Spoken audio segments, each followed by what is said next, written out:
Classes के platform पे हम लोग मैथ्स का डेली एक टेस्ट पेपर देते हैं, मतलब अपना सॉरी पूरे सब्जेक्ट का आर्मी जीडी लेवल के पैटर्न का, और अगले दिन उसका हम लोग सॉल्यूशन करते हैं बच्चों। ठीक है, उसी कड़ी में 75वां जो टेस्ट पेपर कल दिया था उसका हम आज सॉल्यूशन करेंगे। अच्छा, एक और चीज मैं आपको बता देता हूं कि कल से हम एक नया पैटर्न अपना रहे हैं। चूंकि हम लोग डेली टेस्ट पेपर तो करते आ ही रहे हैं, खूब सारे 75 टेस्ट पेपर हमने कर दिए हैं। जिन्होंने मालूम नहीं किया तो वो ऐप पे जाएं, ठीक है, ऐप के लिंक वगैरह सारे नीचे दे रखे हैं, टेलीग्राम के सब पे, यूट्यूब चैनल भी सब्सक्राइब कर लें आप, लिंक सबके नीचे दे रखे हैं बच्चों। तो ऐप के ऊपर डेली टेस्ट पेपर दे रखे हैं, वो अगर आपने नहीं दिए तो आप अभी भी जाएं और उन टेस्ट पेपरों को आप जरूर अप्लाई अपना दें और उनको हल करें। काफी अच्छे सवाल हैं उनमें।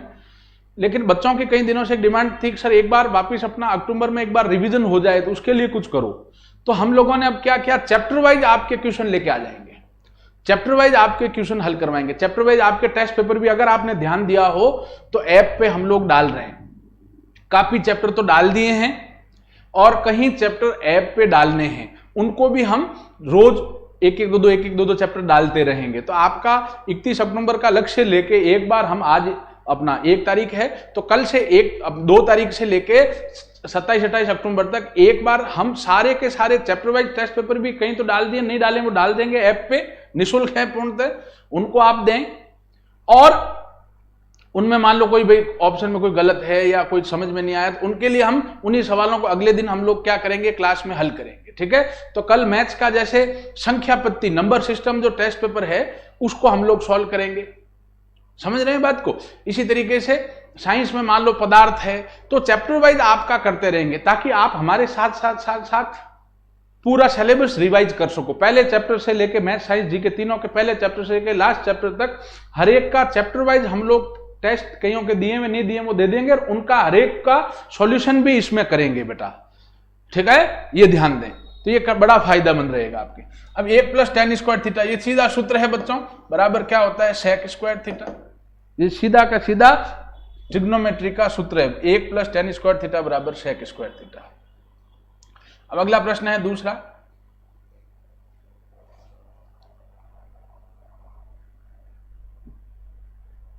प्रश्न है यदि किसी वृत्त की त्रिज्या 10% बढ़ा दी जाए, कोई 100% वृत्त की त्रिज्या है, ठीक है ना, वो 100% बढ़ा दी जाए। मान लो पहले त्रिज्या r है तो उसका क्षेत्रफल कितना होगा बच्चों, त्रिज्या r है अगर तो क्या होगा πr², क्षेत्रफल क्या होता है πr²। कह रहा 100% बढ़ा दी जाए, 100% बढ़ा दी जाए मतलब +r कर दो।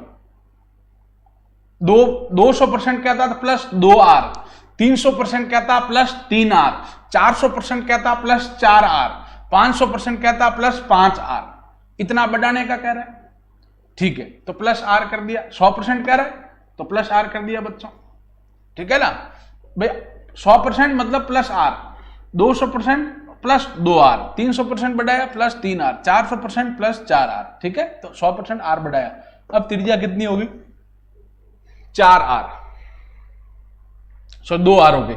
अब इसका क्षेत्रफल क्या हो जाएगा बच्चों, पाई का पाई, r त्रिज्या कितनी 2r का square, 2 pi into 4 into r², ये हो गया 4πr²। अब ये πr² है, ये 4πr² है। तो अगर यहां से यहां का एक हुआ कितना गुणा है, यहां ध्यान देना, हुआ कितना गुणा है या बड़ा कितना गुणा, दोनों में फर्क है कि भाई कितने गुणा हुआ है, कि 4 गुणा हुआ है, या कितने प्रतिशत हुआ है, 400% हुआ है।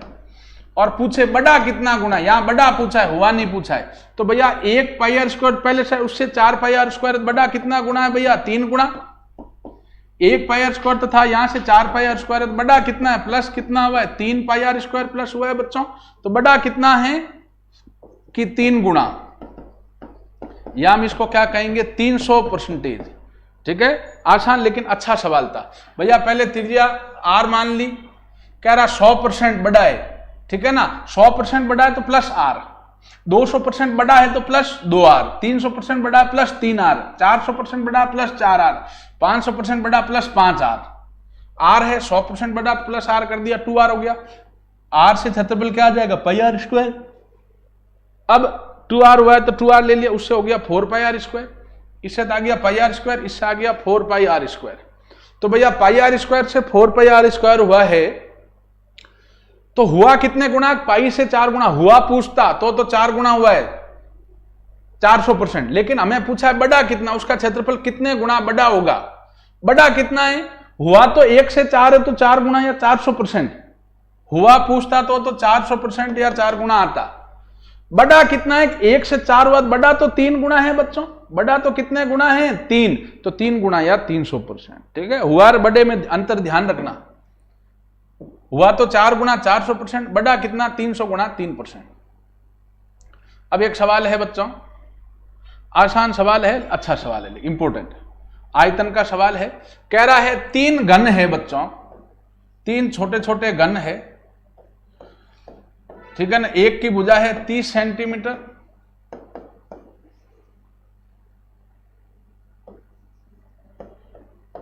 दूसरे की भुजा है 40 सेंटीमीटर, तीसरे की भुजा है 50 सेंटीमीटर।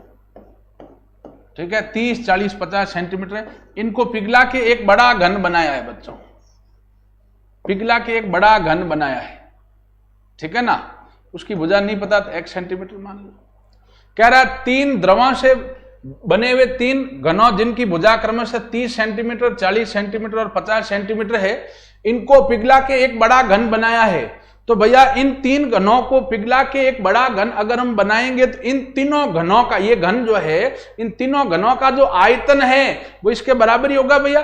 भाई अपने मान लो कोई बर्तन में दूध है 10 लीटर, अब वो मान लो जो ड्रम है उसकी जगह उसमें को डाल दिया मान लो बाल्टी में, तो भी उसकी आकृति अलग हो जाएगी, लेकिन दूध की मात्रा तो वही 10 लीटर की 10 लीटर रहेगी कि नहीं रहेगी भैया। तो ये जो 3 घन है इनको पिघला के एक बड़ा घन बनाया, तो इन्हीं के पदार्थों से ये घन बनेगा। तो इसका जो आयतन है, घेरा गया स्थान, उनका योग, इन तीनों के आयतनों का योग इसके आयतन के तो बराबर ही होगा ना बच्चों। तो तीनों घन का आयतन क्या होता है? भुजा क्यूब। जो घन होता है, घन का आयतन क्या होता है बच्चों? भुजा क्यूब, ए क्यूब होता है। घन का आयतन हम सभी जानते हैं, घन का आयतन होता है भुजा इंटू भुजा इंटू भुजा या भुजा क्यूब। तो भैया 30 का क्यूब प्लस 40 का क्यूब प्लस 50 का क्यूब बराबर आ जाएगा, ये भुजा है x का क्यूब। इसकी भुजा नहीं पता तो x मान लो, x का क्यूब। 30 का क्यूब आ गया, 3 का आया 27, तो ये 27,000। ये आ गया अपना 64, 4 का और 3 बार 0 आ जाएंगे, प्लस 5 का आ जाएगा 125, 3 बार 0 जाएगा x क्यूब। आप इनको जोड़ेंगे तो आ जाएगा 2,16,000 x क्यूब। अब x क्यूब ये है, तो x क्या आ जाएगा बच्चों? 2,16,000 का घनमूल।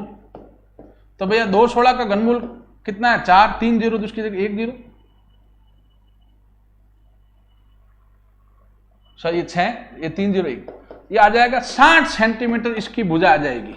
ये जो बड़ा वाला घन है इसकी भुजा कितनी आ गई बच्चों? 60 सेंटीमीटर। भैया 3 घन है, तीनों घनों को पिघला के एक बड़ा घन बनाया है, तो इन तीनों घनों का आयतन का जो योग है वो इस बड़े वाले आयतन के बराबर होगा। तो आयतन का, घन का आयतन का सूत्र a क्यूब, तो 30 का क्यूब प्लस 40 का क्यूब प्लस 50 का क्यूब बराबर, इसकी भुजा नहीं पता x का क्यूब। हल किया इसको, 3 का क्यूब 27 पीछे 3 0, 4 का क्यूब 64 पीछे 3 0, 5 का क्यूब 125 पीछे 3 0 जोड़ दिया, 2,16,000 बराबर आया x क्यूब।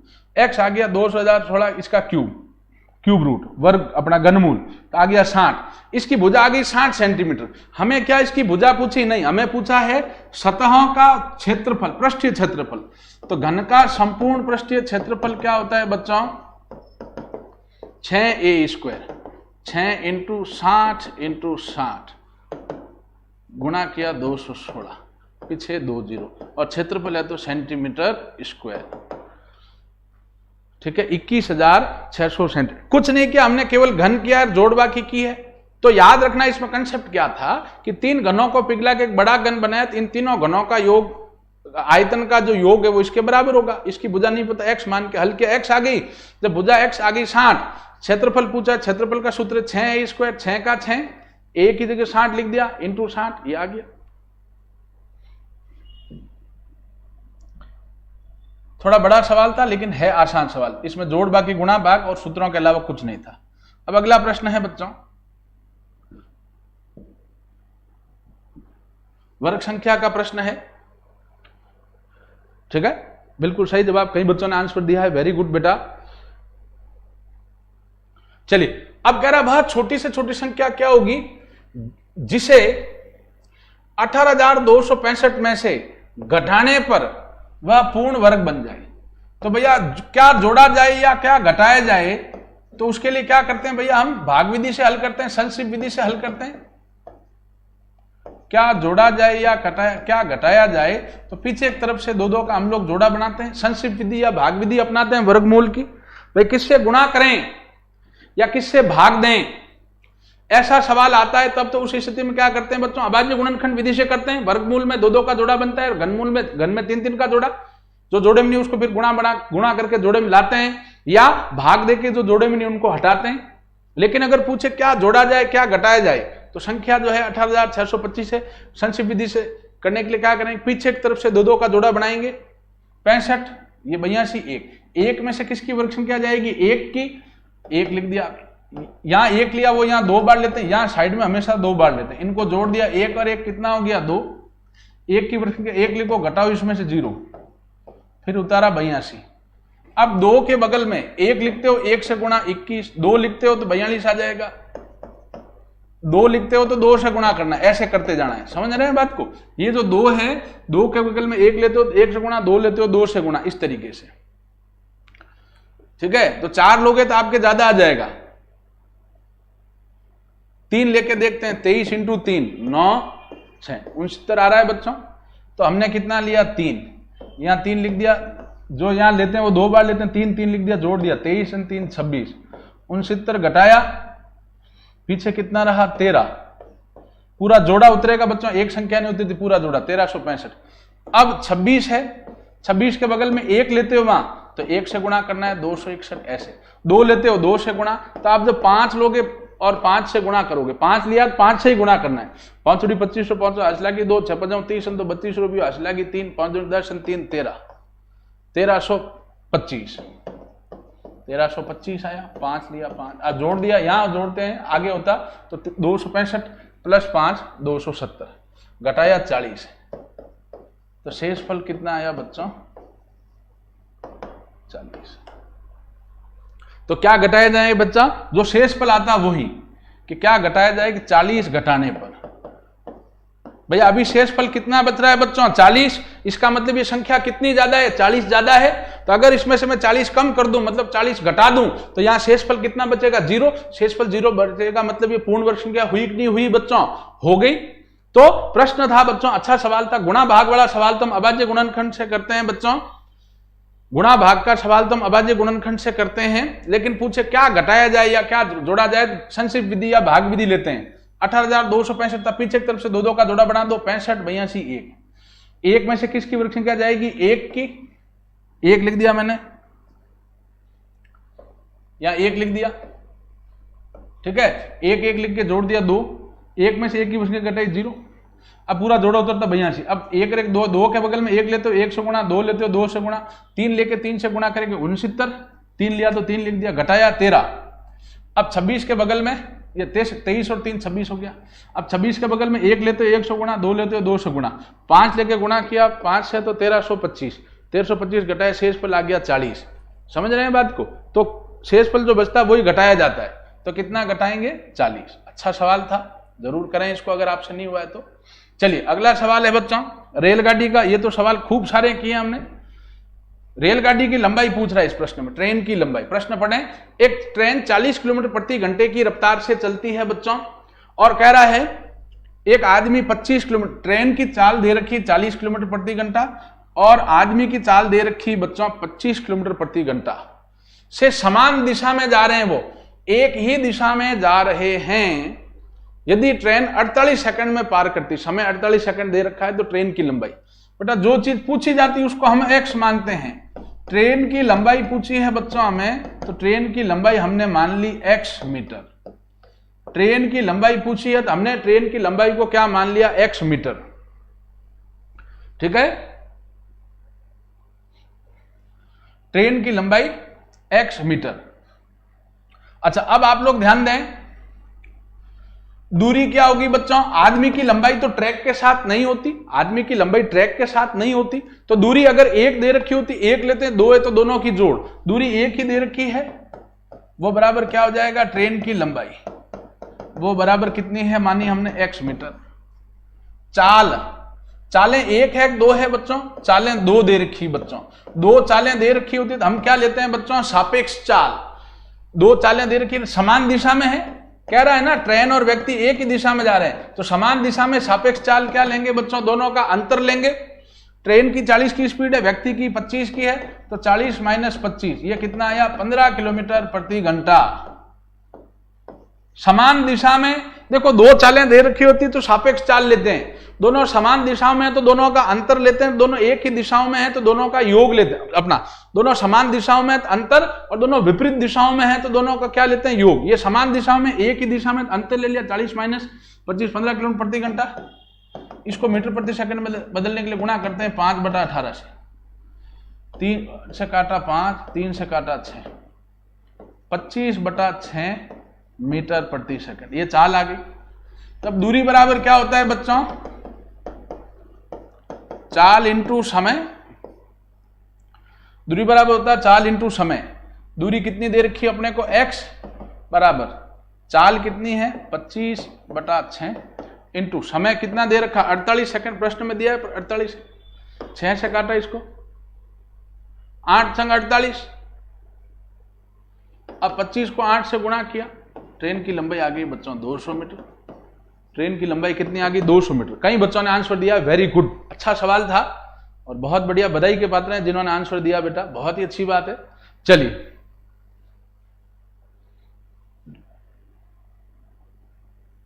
अगला प्रश्न है, ये सापेक्ष चाल का सवाल है, मोस्ट इंपोर्टेंट सवालों में से एक है भैया, ठीक है ना। चोर पुलिस वाला सवाल है बच्चों।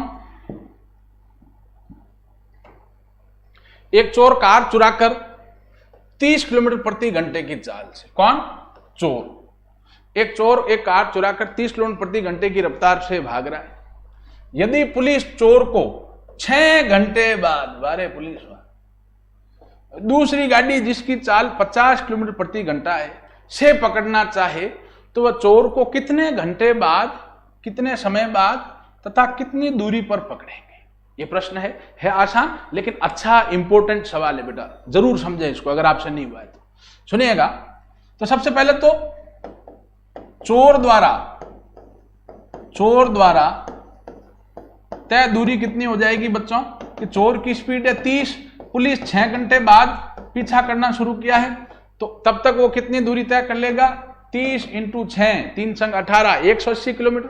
भाई पुलिस 6 घंटे बाद पीछा कर रही है, तब तक तो केवल चोर ही अपनी गाड़ी भगा रहा है, चोर की स्पीड 30 की है और 6 घंटे वो गाड़ी चला रहा है, तो टोटल कितना समय लेगा? 30 इंटू 6, कितनी दूरी तय कर लेगा? 30 इंटू 6 बराबर 180 किलोमीटर दूरी तय कर लेगा।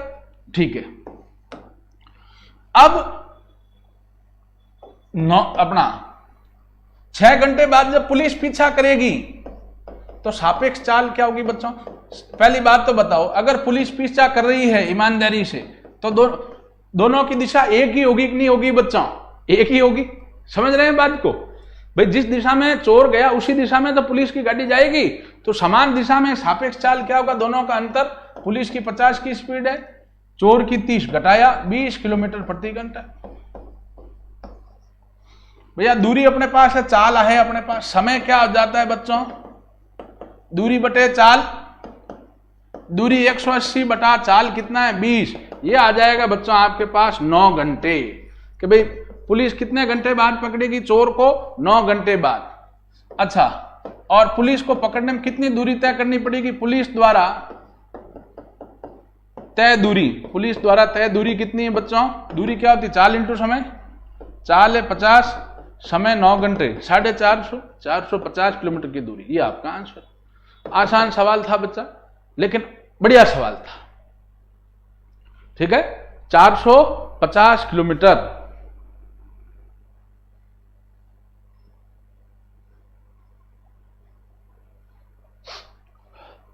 चोर द्वारा तय दूरी 30 की स्पीड जा रहा, 6 घंटे बाद पुलिस रवाना हुई है, तो 30 इंटू 6 कितना हो गया बच्चों? 180 किलोमीटर। सापेक्ष चाल, दोनों का अंतर 50 माइनस 30, 20 किलोमीटर प्रति घंटे। समय होगा दूरी बटे चाल, दूरी 180, चाल है 20, 9 घंटे व्यवहारिक सवाल है। और तय दूरी पुलिस कितने तय करेगी? 50 की स्पीड जा रही, 9 घंटे में पकड़ ली, 50 इंटू 9 450 किलोमीटर। चलिए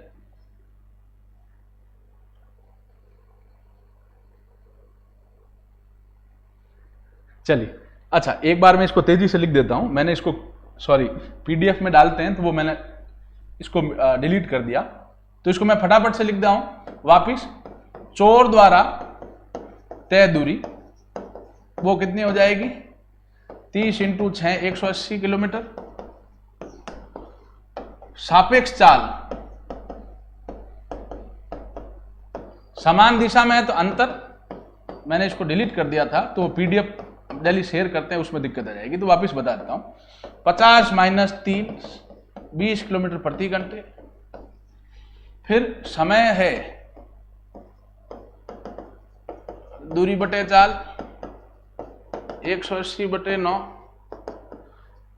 180 बटे 20, सॉरी, ये कितना आ गया? 9 घंटे।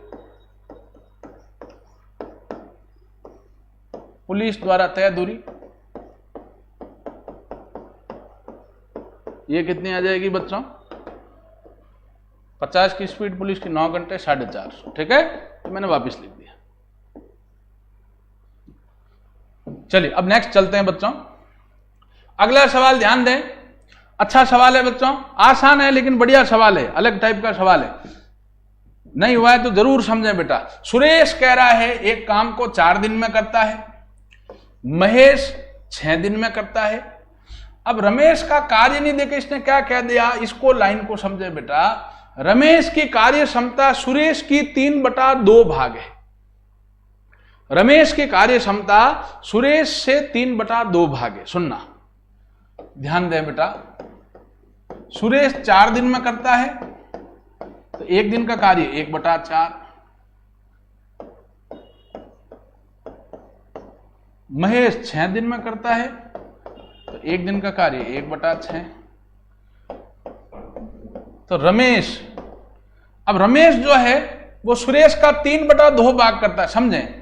रमेश की कार्य क्षमता, रमेश के दिनों की संख्या नहीं दी, क्या कह रहा है बच्चों? रमेश की कार्य क्षमता सुरेश से 3/2 है, तो सुरेश का 1/4 है बच्चों, इंटू तो रमेश का कार्य सुरेश का 3/2 है, तो सुरेश का कार्य कितना? 1/4 इंटू उसका 3/2। करेंगे कि नहीं करेंगे बेटा? इस लाइन को और इसको समझें। रमेश 4 दिन में कर रहा है 1 दिन का कार्य 1/4, महेश 6 दिन में कर रहा है 1 दिन का कार्य 1/6, तो रमेश का 1 दिन का कार्य कितना होगा? कि सुरेश का 3/4, सुरेश का 1 दिन का कार्य 1/4 इंटू उसका 3/2 इंटू 3/2, ऊपर 3 आ गया, नीचे 4 इंटू 2 8, ये रमेश का आ गया। अब तीनों कितने समय में करेंगे? तो तीनों द्वारा 1 दिन का कार्य क्या होगा वो जोड़ लेते हैं तीनों का, 1/4 प्लस 1/6 प्लस 1/8, लसअप आ गया 24, 4 का भाग 24, 6 बार 6 को 1 से क्या 6, 6 का भाग 24, 4 बार 4 को 1 से क्या 4, प्लस 8 का भाग इसमें 3/8 होगा, सॉरी 8 का भाग 24 3 बार, 3 को 3 से क्या 9, 19/24 भागिए 1 दिन का कार्य आया है, तो समय इसका उल्टा होगा बच्चों, 24/19, 1 सही 5/19 दिन।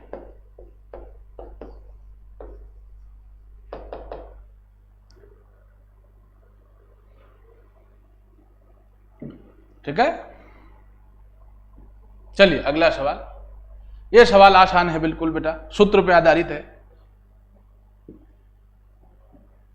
कह रहा है एक घड़ी को 15% नकद बटा डिस्काउंट कितना परसेंट दे रहा है बच्चों? 15%, और 510 रुपए में बेचा गया। हमें विक्रय मूल्य दिया है, क्या दिया है बच्चों? विक्रय मूल्य, और क्या दिया है? डिस्काउंट दिया है, छूट %। तो भैया अंकित मूल्य देता है तो विक्रय मूल्य ज्ञात कर सकते हैं, विक्रय मूल्य दिया तो अंकित मूल्य ज्ञात कर सकते हैं।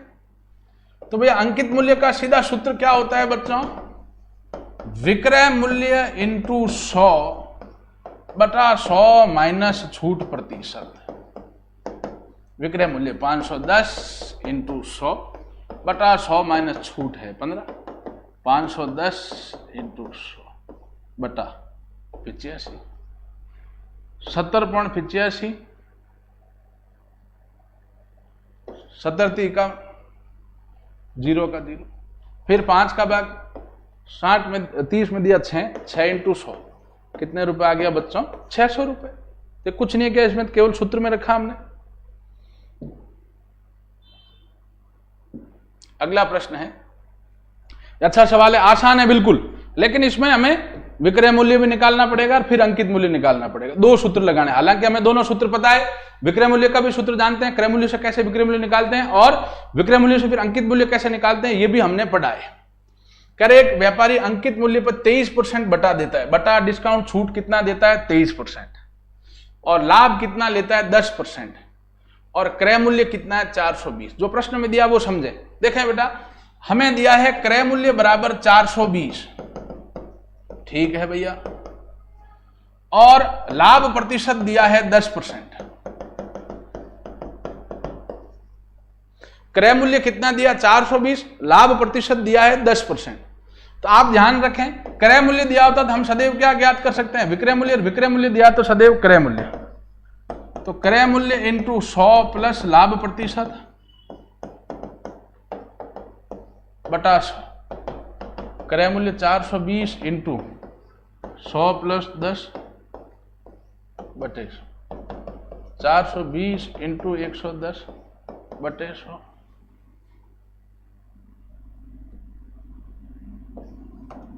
जीरो जीरो गया, जीरो जीरो गया, 42 इंटू 11, 420 और 42 462 रुपये।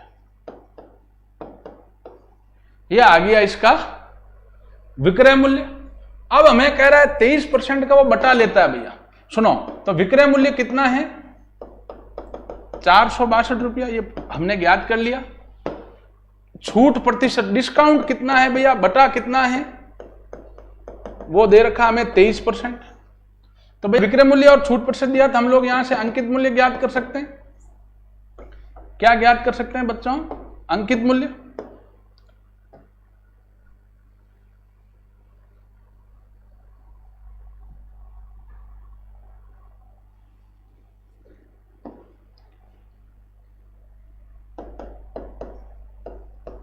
तो हम लोग यहां अंकित मूल्य निकालते हैं बच्चों।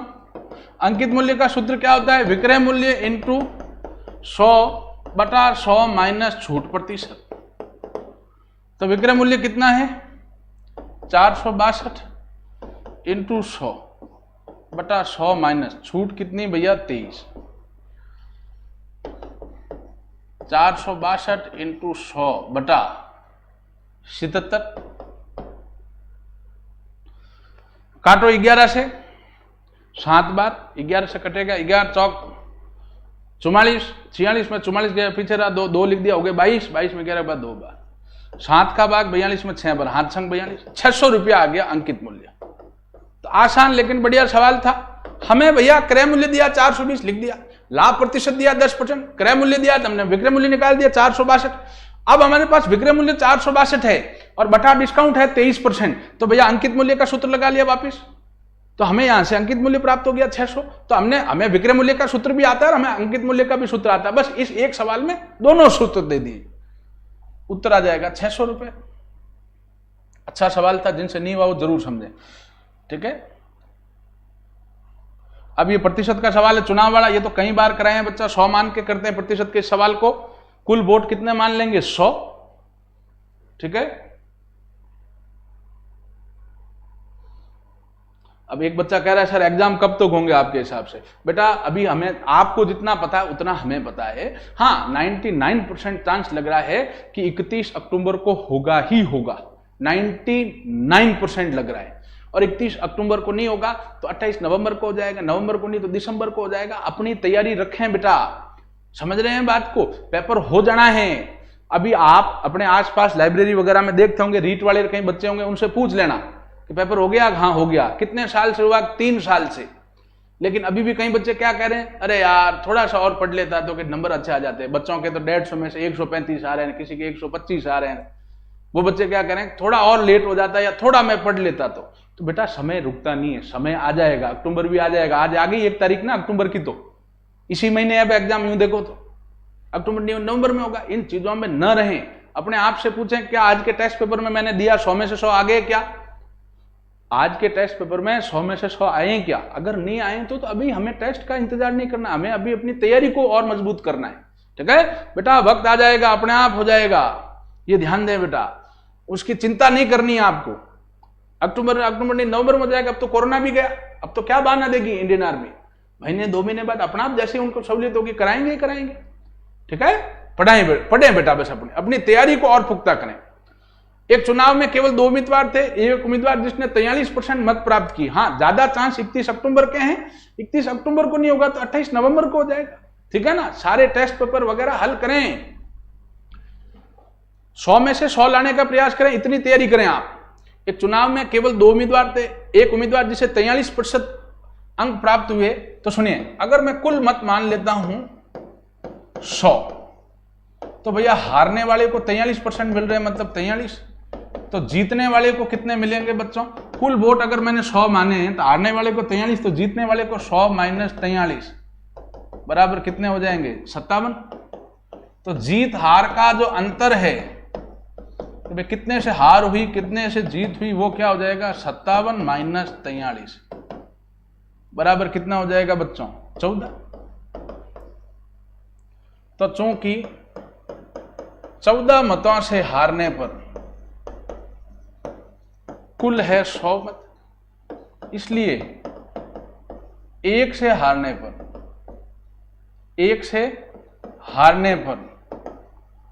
कुल वोट, भाई 14 से हारा कब के? जब कुल मत कितने हैं? 100।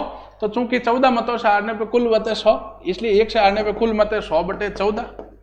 इसलिए कितने से हारने की कह रहा है बात? 420 मतों से हारने पर कुल कितने हैं? 100/14 × 420, 14 भाग दिया 420, 14 42 30 आ गया, 30 × 100, कुल वोट कितने हैं बच्चों? 3000। ये आंसर। अगर आपको यहां फिर 3000 वोट कुल आ गए, अगर आपको पूछे जीतने वाले के मत तो 57% निकाल लो, हारने वाले के मत तो 43% निकाल लो।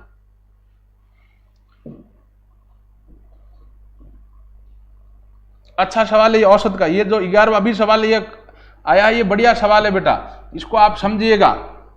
इस टाइप का सवाल ये पहली बार करा रहा हूं, है ना, आसान है लेकिन अलग टाइप का सवाल है।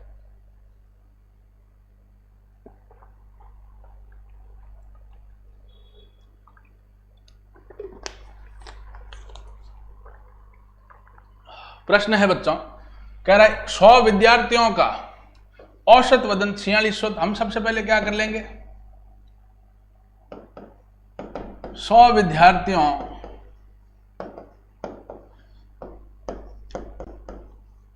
का कुल वजन कितना हो जाएगा बच्चों? औसत 46 है, राशि संख्या 100 है, तो कुल वजन हो गया 4600। ये समीकरण 1 हो गया बच्चों। भाई 100 विद्यार्थी है, हर एक का औसत वजन 46 है, तो 100 विद्यार्थियों का कुल वजन कितना हो गया? औसत 46, राशियों की संख्या 100, 46 × 100, 4600 हो गया। अब कह रहा है बच्चों, लड़कों का औसत वजन 50 किलोग्राम है, लड़कों का औसत वजन 50 किलोग्राम है तथा लड़कियों का 40 किलोग्राम है औसत वजन। तो लड़कों की संख्या बताएं। भैया लड़कों की संख्या पूछ रहा है, इसको हम क्या मान लेंगे? x। जो चीज पूछी जाती है उसको हम लोग सदैव x मानते हैं। हमें लड़कों की संख्या पूछी है तो लड़कों की संख्या हमने क्या मान लिया? x। अब कुल विद्यार्थी मतलब लड़के लड़कियां दोनों है। अब लड़के, अगर लड़कों की संख्या को x मान लिया तो लड़कों की संख्या क्या हो जाएगी? 100 - x। तो जो कुल वजन 4600 है, ये जो कुल वजन 100 के 100 लोगों का जो कुल वजन 4600, ये किसके बराबर होगा? कि लड़कों की संख्या, लड़कों का औसत कितना है? 50 × लड़कों की संख्या मान ली x, प्लस लड़कों की संख्या क्या हो जाएगी? 100 - x इंटू औसत कितना दे रखा है? 40। भाई अगर हम लड़कों की संख्या x मान लें तो लड़कों का कुल वजन कितना होगा बच्चों? औसत 50 है, लड़कों की संख्या x मानी 50 × x, और लड़कियों की संख्या 100 - x इंटू 40, समझ रहे हैं बात को? भाई हमने लड़कों की संख्या कितनी मान ली? x। तो लड़कों की संख्या x मानी, लड़कों का औसत वजन 50 है, लड़कों की संख्या x है, 50 इंटू एक्स प्लस लड़कियों की संख्या कितनी है? टोटल 100 विद्यार्थी, लड़कों की संख्या x मानी, लड़कियों की संख्या 100 माइनस एक्स इंटू लड़कियों का औसत वजन 40। तो ये तो लड़कों का कुल वजन ये प्लस लड़कियों का कुल वजन ये बराबर कितना होगा? 4600। इसको हल कर लेते हैं, यहां से आपका x का मान आ जाएगा, वही आपका आंसर है बच्चों। 4600 बराबर 50 इंटू एक्स, 50x प्लस 40 को 100 से गुणा किया 4000 माइनस 40x। तो 4600 बराबर 50x में से 40x गया बराबर 10x प्लस 4000। अब 4000 प्लस का है, उधर जाएगा माइनस का। 4600 माइनस 4000 बराबर 10x, 600 बराबर 10x। तो 600 बटे 10 बराबर x, x आ गया 60। लड़के कितने आ गए बच्चों आपके? 60। और लड़कियां पूछे तो 100 माइनस 60 40। ठीक है, आसान लेकिन बढ़िया सवाल था बेटा। चलिए नेक्स्ट सवाल। अब ये सवाल है, ध्यान दें, इसमें ऑप्शन में थोड़ी त्रुटि थी। ठीक है ना, ऑप्शन जो दिया था वो यूं तो सही था, लेकिन फिर भी एक थोड़ा था। देखें भैया, इसमें क्या समानुपात में बाह्य पदों का गुणा बराबर क्या होगा? मध्य पदों का गुणा। बाह्य पद क्या है? √2 इंटू एक्स बराबर मध्य पद क्या है? √6 कोष्टक मतलब गुणा ही होता है 1 प्लस √3। अंदर वाले दोनों का गुणा √6 इंटू 1 प्लस √3 बराबर क्या लिख दिया? बाहर वालों का गुणा √2 इंटू एक्स, √2 इंटू एक्स बराबर √6 को 1 से क्या? √6 प्लस √6 को 3 से क्या? √18। अब √2 इंटू एक्स बराबर, अब 6 के अंदर 6 को क्या लिख सकता हूं मैं? √2 इंटू, या 6 को मैं क्या लिख सकता हूं आप देख लें, √2 इंटू √3 लिख सकता हूं बच्चों, क्योंकि 2 इंटू 3 वही 6 होता है। √18 क्या लिख सकता हूं मैं? या हाँ 18 को क्या लिख सकता हूं? √2 इंटू √9 ये लिख सकते हैं भैया। ठीक है ना। अब तो x बराबर क्या हो गया? इसमें भाग दे देंगे, √2 इंटू √3 प्लस √2 इंटू √9 में √2 का भाग दे दिया बच्चों। ठीक है, तो √2 दोनों में है, तो x बराबर क्या हो जाएगा? √2 ऊपर कॉमन आ जाएगा, तो अंदर क्या रहेगा? √3 प्लस √9 का 9 कितना हो जाएगा? 3 हो जाएगा, बटे √2 है, ये √2 से √2 कट गया, तो उत्तर आ गया √3 प्लस 3। ये रूट का जोड़ बाकी गुणा भाग है इसमें, बाकी कुछ नहीं। सुनिए मैं वापिस समझा देता हूं। बाहरी पदों का गुणा तो √2 इंटू एक्स बराबर लिख दिया, अंदर वाले पदों का गुणा मध्य पदों का गुणा तो √6 इंटू 1 प्लस √3। √2 इंटू एक्स, √6 को 1 से क्या? √6, √6 को 3 से क्या? √18। √6 को क्या लिख सकता हूं? √2 इंटू √3। √18 को मैं क्या लिख सकता हूं? √2 इंटू √9। √2 दोनों में कॉमन है। अच्छा, √2 ये गुणा में भाग में आ गया, ऊपर दोनों में कॉमन है, √2 कॉमन आ गया। यहां क्या रह गया? √3 प्लस 9 का रूट कितना आया? 3 बटा √2 से √2 कट गया, उत्तर आ गया 3 √3। ये ऐसे कर सकते हैं आप इसको। और मैं आपको सीधे तरीके से अगर बता दूं, इतना ये समझाने के लिए नहीं करके सीधा ही बता दूं, तो सीधा भी कर सकते हैं इसमें। यहां तक तो आपको खैर समझ में आया हुआ ये बच्चों कि बाह्य पदों का गुणा √2 इंटू एक्स बराबर मध्य पदों का गुणा √6 इंटू 1 प्लस √3। √2 इंटू एक्स बराबर √6 को 1 से क्या? √6, √6 को √3 से क्या? √18।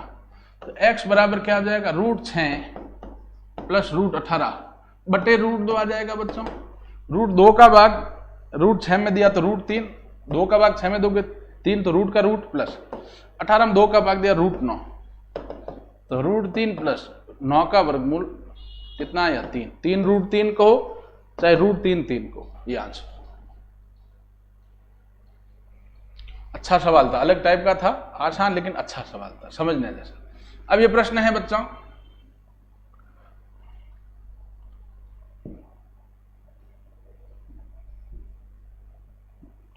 प्रश्न है a बटा b की घात x माइनस 3 बराबर b बटा a है, यहाँ a बटा b नहीं है, b बटा a है, की घात है 5 माइनस 2x। तो पहले वाले तो वैसा का वैसा लिख देते हैं, a बटा b की घात x माइनस 3। अब दूसरी वाली इसको उलट देते हैं, b बटा इसको उलट दिया, a बटा b कर दिया। तो मैंने क्या बताया, अगर भिन्न को उलट दें, अंश की जगह हर की जगह अंश, तो घात का चिन्ह चेंज होता है। तो घात का चिन्ह चेंज होगा तो क्या होगा, 5 तो हो जाएगा माइनस का, 2x किसका हो जाएगा, प्लस का। ये मैंने बताया है, अंश की जगह हर की जगह अंश लिया है, भिन्न संख्या को अगर उलट दें तो चिन्ह, घात का चिन्ह चेंज होगा, 5 प्लस का माइनस का, 2x माइनस का वो प्लस का हो जाएगा। अब यहां देखें आप, आधार समान है, यहां आधार समान है, यहां पे भी a बटा b, ये a बटा b, आधार समान है। आधार क्या हो गया बच्चों, समान, अतः घातें भी कैसी होगी, समान। आधार समान है दोनों में, a बटा b, तो घातें समान होगी, तो घातों को बराबर कर दो भैया, इसको हल करो। तो x माइनस 3 बराबर माइनस 5 प्लस 2x। अब ये 2x, ये x प्लस का इधर ले जाओ, ये 5 माइनस का उधर ले जाओ, तो 5 माइनस का इधर है, प्लस का माइनस 3 बराबर 2x, ये x प्लस का इधर है माइनस का, 5 में से 3 गया 2 बराबर 2x में से x गया x आपका कितना आ गया 2। एक बार फिर समझाता हूं मैं, आसान सवाल है लेकिन अच्छा सवाल है। a बटा b की घात x माइनस 3 बराबर b बटा a की घात 5 माइनस 2x। भैया ये a बटा b है, ये b बटा a है, तो इसको उलट दिया, b बटा इसको उलट दिया, तो a बटे b आ गया। ऐसा क्यों किया, दोनों का आधार समान हो जाए इसलिए, b बटा इसको उलट दिया, a बटा b। अब उलट दिया तो घात का चिन्ह चेंज, 5 माइनस का 2x प्लस का, आधार समान है, a बटा b। आधार समान होने पे घातें भी कैसी होगी, बराबर। तो x माइनस 3 बराबर माइनस 5 प्लस 2x। संख्या इधर ले जाओ, 5 माइनस के इधर प्लस का, 5 माइनस 3 बराबर 2x माइनस x, 5 में से 3 गया 2 बराबर 2x में से x गया x आ गया 2।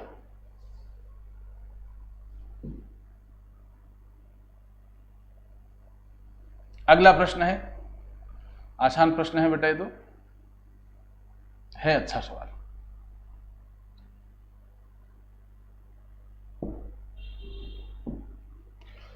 एक भूसंपत्ति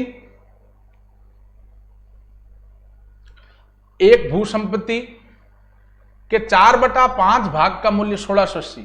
तो चूंकि 4/5 भाग का मूल्य है 1680 रुपए, इसलिए एक भाग का मूल्य होगा 1680 बटा 4/5। ये आगे हल कर लेंगे तो क्या हो जाएगा, 1680। a बटा b बटा c होता है, c किसके गुणे में जाता है, a के बटा b रहता है, a बटा b बटा c होता है, c a के गुणे में चला जाता है, तो 5 गुणे में चले गए 1680 के। 4 का भाग दे इसमें, 4 2 420 इंटू 5, ठीक है, ये कितना हो गया 420 इंटू 5, गुणा कर दो, 0 का 0, 5 10 रुपये, अच लगी 2100, कितना आ गया बच्चों 2100। ये एक भाग का मूल्य 2100, लेकिन हमें एक पूछा है आधा, हमें पूछा आधा, इसलिए आधा मतलब 1/2 भाग का मूल्य होगा, तो 2100 इंटू 1/2, आधे भाग, एक भाग का इतना, आधे भाग का इंटू आधा, आधा मतलब 1/2, 2 का भाग दिया 2100 में 1050 रुपए। तो आसान लेकिन बढ़िया सवाल था, ठीक है। चलिए अब नेक्स्ट सवाल पे चलते हैं बच्चों।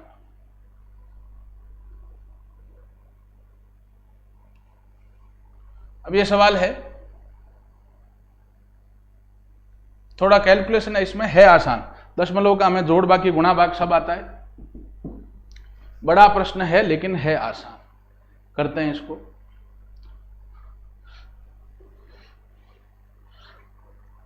इक्कीसों से आगे आएगा बच्चों, 1050 आएगा बेटा। हमें 2100 तक आपका सही था बिल्कुल, 1050 आंसर है, क्योंकि हमें आगे प्रश्न में क्या पूछा, उसका आधा।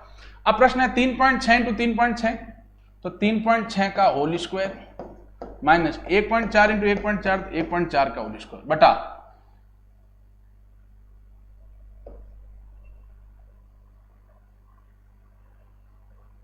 3.6 इंटू 3.6, 3.6 का स्क्वायर इंटू 2 इंटू 0.36 का होल स्क्वायर हो गया, plus 2 into 3.6 into 1.4 plus 1.4 into 1.4 तो 1.4 का होल स्क्वायर। ठीक है,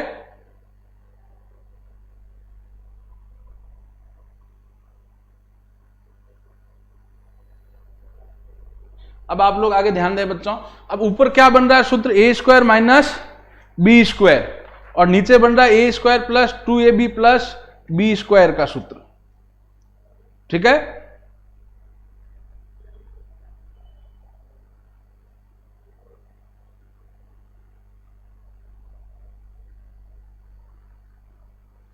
इसमें एक करेक्शन है बेटा, पॉइंट यहां ले लें आप, क्योंकि ऊपर और नीचे अलग पॉइंट नहीं लेंगे, पॉइंट आप लोग यहीं ले लें। ऊपर 3.6 है ना, तो यहां पे भी 3.6 आएगा, 3.6 और ये 3.6, यहां पॉइंट नहीं लेना है, पॉइंट यहां ले लें। ठीक है, ये हमें कॉमन सेंस की बात है, दिखने वाली बात है भैया। हमेशा बीज गणित के सूत्र लगेंगे इनमें, ए बी वाले, ठीक है ना, हमेशा इसमें सूत्र लगेंगे। ठीक है ना, तो आप इनमें देखें ऊपर वाला क्या है सूत्र है बच्चा, ए स्क्वायर माइनस बी स्क्वायर, तो इसको क्या लिख देंगे हम, ए प्लस बी मतलब 3.6 प्लस 1.4 इंटू ए माइनस बी, तो 3.6 माइनस 1.4 बटा, नीचे क्या हो जाएगा 3.6 प्लस 1.4 का होल स्क्वायर हो जाएगा बच्चों। भैया मैंने कुछ नहीं किया है, इसमें केवल सूत्र लगाए। ये क्या है, A square minus B square जैसा है, तो बेटा ए स्क्वायर माइनस बी स्क्वायर, सूत्र याद होने चाहिए। अब सूत्र याद नहीं दिए सवाल नहीं होंगे। ए प्लस बी इंटू ए माइनस बी होता है। उसी प्रकार ही नीचे वाला सूत्र क्या बन रहा है, ए का square plus 2ab plus B square है, तो A square plus 2ab plus B square है। ये किसका सूत्र होता है, ए प्लस बी के होल स्क्वायर का सूत्र होता है बच्चों। ये मैंने दोनों सूत्र लगाए इसमें। ऊपर है ए का स्क्वायर माइनस बी का स्क्वायर, 3.6 का स्क्वायर माइनस 1.4 का, ए कितना है 3.6 का स्क्वायर माइनस बी के स्क्वायर 1.4 का, A plus B 3.6 plus 1.4, A minus B 3.6 minus 1.4 बटा A square plus 2ab plus B square, तो 3.6 प्लस 1.4 का होल स्क्वायर, ए कितना 3.6, बी कितना 1.4। अब ये क्या हो गया बच्चों, 3 इससे ये स्क्वायर दिए एक बार कट गया बच्चों, नीचे ये गुणा में 2 बार, ऊपर एक बार ये कट गया, बचा क्या पीछे 3.6 माइनस 1.4 बटा 3.6 प्लस 1.4, घटाया इसमें से 3.6 में से आप 1.4 घटाओगे 2.2 बटे में कितना आ जाएगा 5।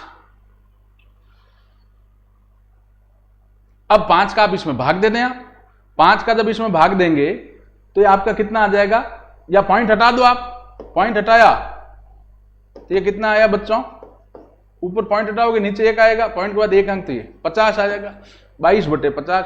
अब 22 में 50 का भाग दोगे तो उत्तर कितना आ जाएगा 0.44। आसान सवाल था, लेकिन इन सवालों को आप जरूर प्रैक्टिस करें, समझें। देखो आपको ये सूत्र भी बता रखा है, A square minus B square, वो क्या होता है A plus B A minus B, और आपको ये सूत्र भी बता रखा है कि ए प्लस बी का होल स्क्वायर क्या होता है बच्चों, A square plus B square plus 2ab। समझ रहे हैं बात को, तो इन सवालों का आप जरूर करें। जो नहीं हो रहा है, अब मैं सॉल्यूशन टेलीग्राम चैनल पे भेज ही रहा हूं आपके पीडीएफ, इनको जरूर मिलाएं। मैं वापस बताता हूं, 3.6 इंटू 3.6, 3.6 का होल स्क्वायर माइनस 1.4 इंटू 1.4, 1.4 का होल स्क्वायर।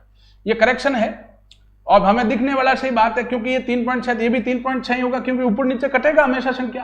तो 3.6 इंटू 3.6, तो 3.6 का होल स्क्वायर प्लस 2 इंटू 3.6 यहां इंटू 1.4 प्लस 1.4 इंटू 1.4, 1.4 का होल स्क्वायर। यहां आप सूत्र समझें तब ये आपको बड़ा नहीं लगेगा। ये है A square minus B square, तो A square minus B square क्या है, A plus B A minus B, A plus B 3.6 plus 1.4, A minus B 3.6 minus 1.4 बटा नीचे कौन सा सूत्र बन गया, ए का square plus 2ab plus B का स्क्वायर। तो A plus A square plus 2ab plus B square का सूत्र किसका होता है भैया, वो ए प्लस बी का होल स्क्वायर का। हमने लिख दिया 3.6 प्लस 1.4 का होल स्क्वायर।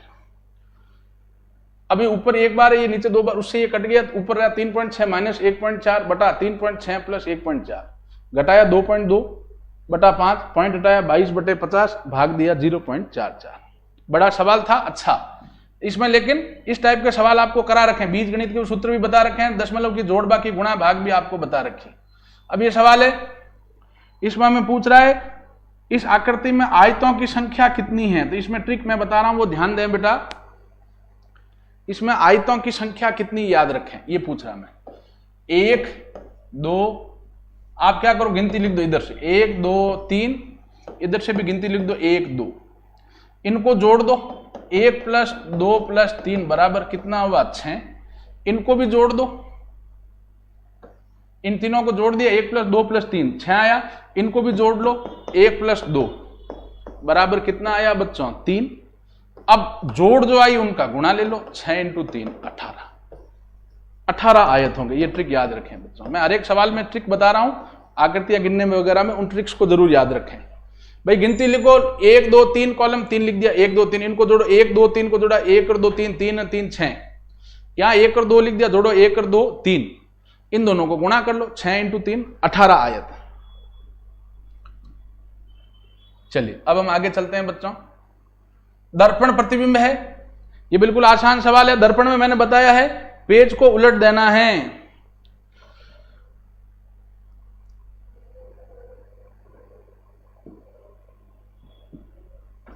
इसमें भैया आप ये दर्पण यहां है, आपको प्रयास करना इसको उठा के ऐसा रखना है, इसको उठा के, ये तो होगा नहीं क्योंकि इसमें ऊपर एरो दे दिया, वो गलत दे दिया। इसको उठा के ऐसे रखेगा, वैसा का वैसा भी होगा नहीं, इसको उठा के ऐसा रखेंगे,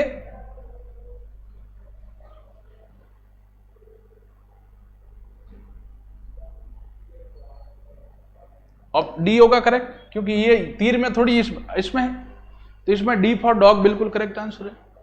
ये यहां दर्पण है, तो इसको ऐसे कल्पनात्मक रूप से ऐसे उठा के ऐसे लाओ,